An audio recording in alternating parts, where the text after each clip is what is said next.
So what did the nut say when it had a cold? Cashew! Sorry, could have been a lot worse. Why don't we go cook some vegan food instead? Hi and welcome back to the channel. Today we're making a traditional Sri Lankan vegan curry, and on the side a beetroot relish whose earthiness complements the creamy, comforting cashew nuts. This is one of my faves as it's relatively cheap, nutritious, fast to make. It literally takes 45 minutes for both elements from start to finish. And let's face it, the colours together are amazing. So let's get on with the shenanigans. And here's the ingredients we're going to need for the curry. You'll notice the vegan stock is concentrated, as I don't necessarily need the liquid, but I do want the flavour. And in addition to the ingredients here, one thing I forgot to put on there is a teaspoon of sugar, just to add a little sweetness. Now, cashew nut curry is a particular staple of mine. It's relatively cheap, it's quite healthy, and I really love the creamy texture of the cashews with the coconut milk and the spices that go within it. And we're also going to make, to go on the side, a beetroot raita or a beetroot chutney. Just something that will give it a little bit of piquancy, because this is quite a mild dish. And so I wanted to balance it with something which was earthy, but also it complemented the creaminess of the cashews. So I've got some neutral oil here, which is heating through, and the first thing we're going to do is add our onions. Now, we don't particularly want to colour the onions, but we do want to give them a few minutes to soften. So now we've got some fantastically translucent onion. The next thing we're going to put in is our curry leaves. Now, if you can't get hold of curry leaves, they're not that accessible in the shops. I actually managed to get hold of curry leaves through our local supermarket, actually. So if you look in the world food aisle, you can probably find them. However, a couple of bay leaves do just as well.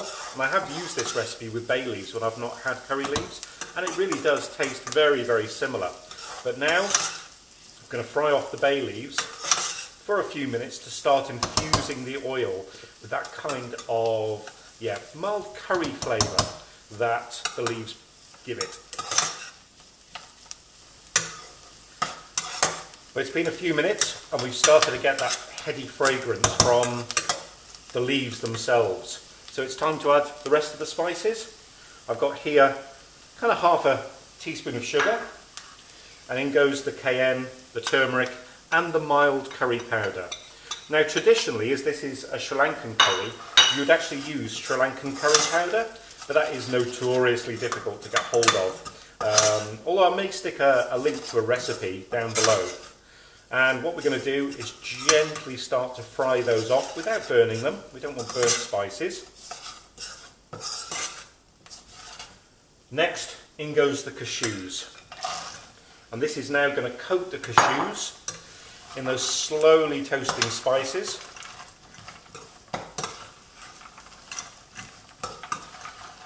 And this will impart a really slightly different flavour to the cashews than you'll get in the rest of the curry. So that the nice soft cashews are going to have this toasted spice mix as part of their makeup. And then we're going to have the curry as quite a thick sauce to go with this. So once this is nicely toasted, it's time for the liquids. So in goes our 600ml or thereabouts of coconut milk,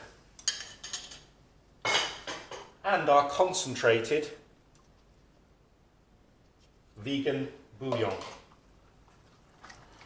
Now it's time for a good mix up. Let's get all of that combined.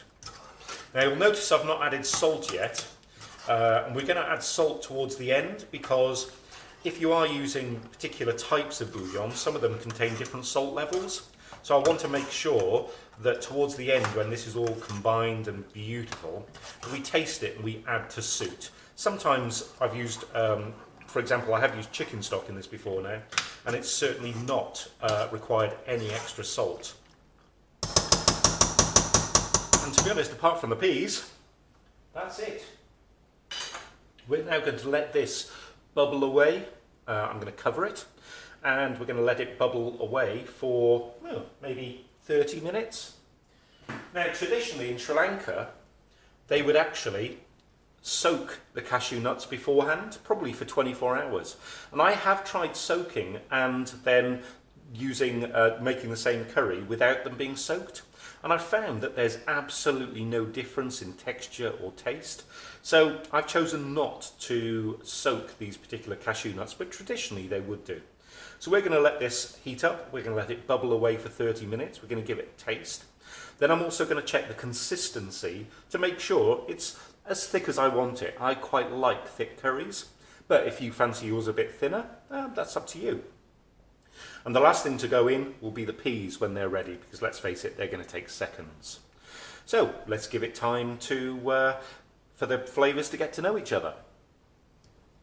So here we are after 30 minutes. I have given this a stir every 5-10 minutes just to combine everything. And can you see how thick that sauce is?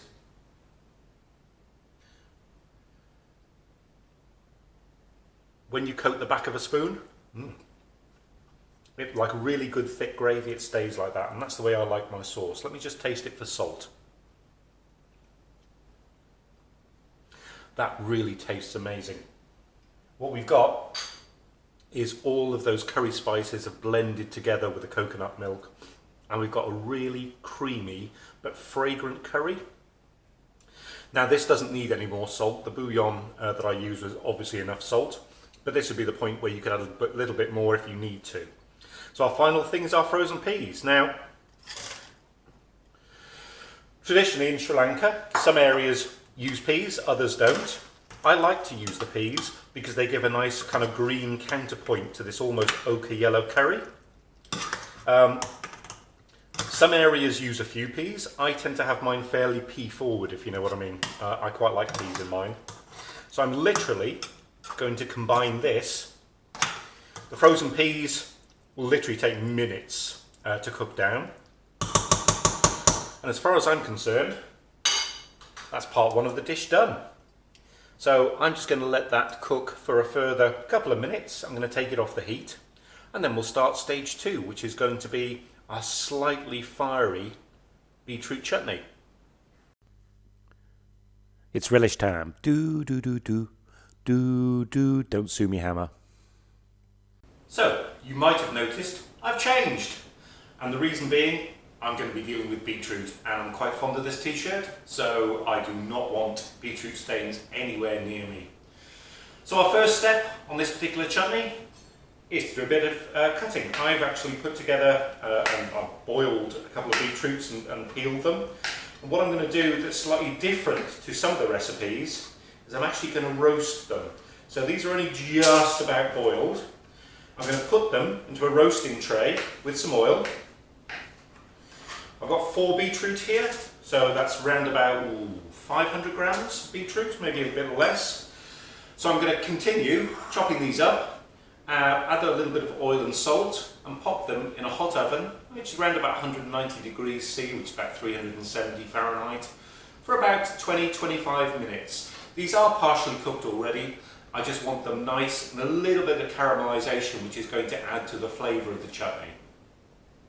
Now here we go. This is ridiculously simple. So the first thing we're going to do is take our peanuts. We've got some warm oil here, in fact hot oil. I'm going to pop those in and I'm going to lightly toast those. They're just starting to sizzle. I want them to flavour the oil a little bit.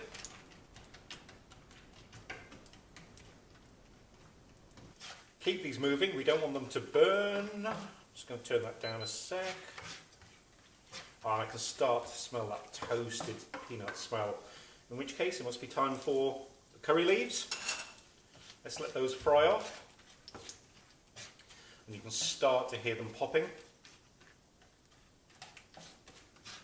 Infusing that oil with that fragrance. And then the next thing, chilies. A little moisture in there. And that couple of garlic cloves. I'm just using some minced garlic. One of the reasons I'm wearing an apron. We're just going to let that fry.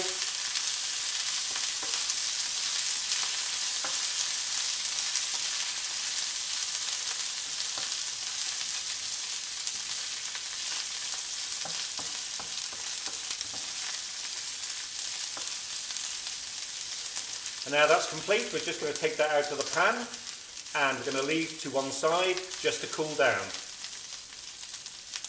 So here we've got the beetroot cooling down, and next to it we've got the peanuts, the chilies, everything else that we had in the pan also cooling down. And when they get to room temperature, we're going to blend them together, which is when I get my stick blender out.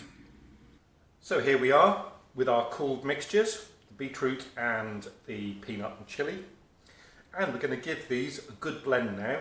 And bearing in mind we are talking about beetroot, I'm going to use a clean tea towel just to make sure we don't get any splattering.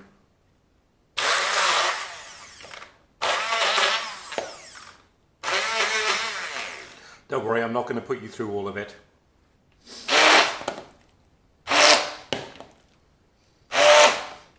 And here we have it. After only a minute or two of blending, we get a slightly crunchy but quite smooth textured paste. And this is exactly what we need. Now, I'm just going to give this a little bit of a taste just to see if this needs any salt.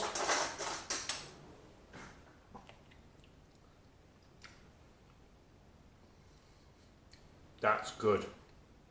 The peanuts and balances out the earthiness of the beetroot.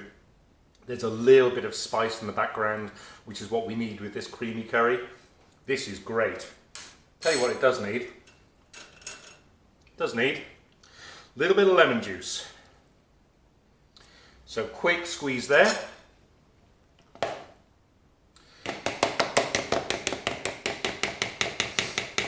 Let's get rid of the implement that looks like it's been used in the Texas Chainsaw Massacre. And give it a final blend. Doesn't that look stunning?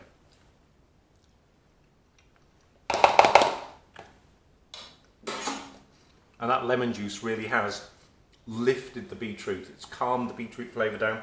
The peanuts counterpoint it beautifully. I really like this. So let's get this plated up. And here we have it, a beautiful ochre, creamy and nutty curry, which is totally vegan and gluten-free. Paired with the vibrant, velvety, claret-coloured beetroot, which has an earthy background flavour from the peanuts and a little fire in its belly. A perfect accompaniment. Next time on Brunch AF, let's say arriba to migas, a great use of leftovers and one of my all-time favourite brunch Tex-Mex recipes. So come join us for the shenanigans then. Adios amigos.